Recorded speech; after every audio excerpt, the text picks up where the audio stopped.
السلام عليكم. اكيد كاملين شفنا هذا الفيديو ديال هذا الشماته كيتعدى على الشاب امين ازمور. يعني كيتعدى عليه بواحد الطريقه، انا شخصيا من شفت الفيديو بكيت.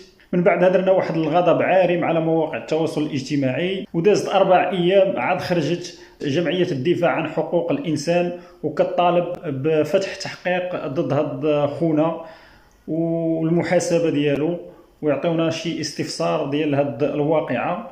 وقالوا في الشكايه بان راه نتوما عارفين هاد الشخص وراه معروف عندكم، لانكم ضروري غير بسبب المنطقه والزمن تعرفوا شكون كان في ذاك البلاصه بالضبط، وخصو يتحاسب اشد العقوبات. احنا كمواطنين مغاربه يعني شنو الدور ديالنا؟ خصنا نضغطوا عليهم وما خصناش نساو القضيه. يعني الا داز بحال هذا الحدث مرور الكرام، دونك غادي يدصروا وغادي فين ما تهضر يعطيوك العصا. دونك ما خصناش نسكتوا. دابا راه دازت اكثر من 6 ايام، والشكايه دازت عليها 3 ايام، ومازال ما تفتح لا تحقيق، ما عطاو حتى شي استفسار، ما تشدك خونا، ما حتى شي حاجه. دونك خصنا ندويو، خصنا نديرو شي حاجه نتحركوا. خليو شي هاشتاغ في لي كومونتير شي حاجه، المهم بارطاجيو الفيديو يطلع للناس. دونك ما خصناش نسكتوا باش ما يدسروش علينا ويولفوها.